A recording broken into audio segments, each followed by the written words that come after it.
ಮಂಗಳೂರಿನ ಟ್ರಾಫಿಕ್ಗೆ ನಿಸ್ವಾರ್ಥ ಸೇವೆ 8.5 ವರ್ಷಗಳಿಂದ ಜನರ ಸಮಯ ಉಳಿಸುತ್ತಿರುವ Abdul Rahman.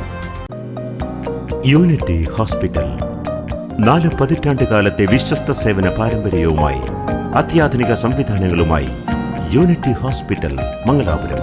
Phone 0824243155. Unity Hospital. Expect life.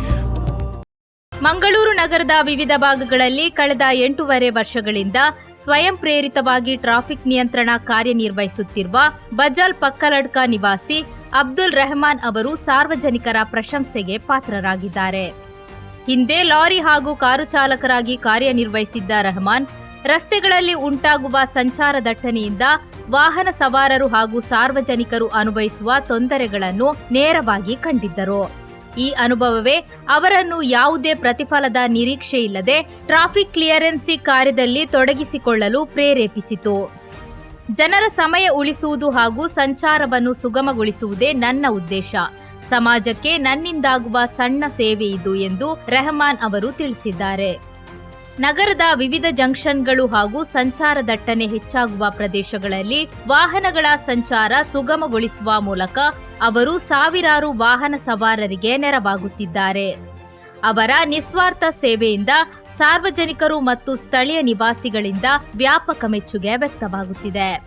ಸಾಮಾಜಿಕ ಸೇವೆಯ ಜೊತೆಗೆ ಅಬ್ದುಲ್ റഹ്മാൻ ಅವರು ಬಾಡಿ ಬಿಲ್ಡಿಂಗ್ ಕ್ಷೇತ್ರದಲ್ಲಿಯೂ ಸಕ್ರಿಯರಾಗಿದ್ದು ಯುವಕರಿಗೆ ಪ್ರೇರಣೆಯಾಗಿದ್ದಾರೆ. ಸಮಾಜಮುಖಿ ಚಿಂತನೆ, ಸೇವಾ ಮನೋಭಾವ ಹಾಗೂ ಸಾರ್ವಜನಿಕ ಹಿತಾಸಕ್ತಿಯನ್ನು ಮುಂದಿಟ್ಟುಕೊಂಡು ನಿರಂತರವಾಗಿ ಕಾರ್ಯನಿರ್ವಹಿಸುತ್ತಿರುವ ಅಬ್ದುಲ್ റഹ്മാൻ ಅವರು ಇತರರಿಗೂ ಮಾದರಿಯಾಗಿದ್ದಾರೆ.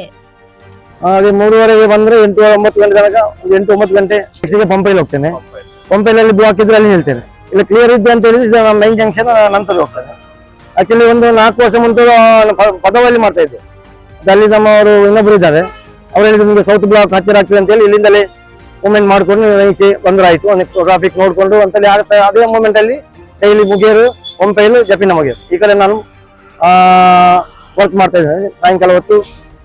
ಒಂದು ವಿಶೇಷ ಅಂತ ಹೇಳಿದ್ರೆ ನನಗೆ ಜನರಿಗೆ ಒಂಥರ ಅವರಿಗೆ ಬೇಕಾದ ಟೈಮ್ ಸೇವ್ ಆಗುವಂಥದ್ದು. ವೆಹಿಕಲ್ ಅಲ್ಲಿ ನಿಂತು ಈ ತುಂಬಾ ಜಾಗ ಟೈಮ್ ಬ್ಲಾಕ್ ಆದ ಟೈಮ್ಗೆ ಅವರವರ ಕೆಲವು ಪೆಂಡಿಂಗ್ ಇರುವಂತದ್ದು. ಆದ್ರೂ ಆ ಒಂದು ಟ್ರಾಫಿಕ್ ಕ್ಲಿಯರೆನ್ಸ್ ಕೊಟ್ಟರೆ ಏರ್ಪೋರ್ಟ್ಗೆ ಹೋಗುವವರು ಕರೆಕ್ಟ್ ಟೈಮ್ ರೀಚ್ ಆಗ್ಬಹುದು. ಕೆಲವು ಆಫೀಸರ್ ಕೂಡ ಆ ಟೈಮಿಗೆ ಕೆಲಸಕ್ಕೆ ಹೋಗುವಂಥದ್ದು, ಮಕ್ಕಳು ಸ್ಕೂಲ್ಗೆ ಹೋಗಿ ರೀಚ್ ಆಗುವಂಥದ್ದು, ಸ್ಕೂಲ್ ಬಿಟ್ಟಾಗ ಸ್ಕೂಲಿಂದ ಮನೆಗೆ ಹೋಗಿ ಟ್ಯೂಷನ್ಗೆ ಬೇರೆ ಏನೋ ಅವರು ಆಟೋಟ ಸ್ಪರ್ಧೆಯಲ್ಲಿ ಕೂಡ ಭಾಗವಹಿಸುವಂಥದ್ದಕ್ಕೆ ಸ್ವಲ್ಪ ಟೈಮ್ ಸಿಗ್ಬೋದು ಅಂತೇಳಿ ನನ್ನ ಅನಿಸಿಕೆ.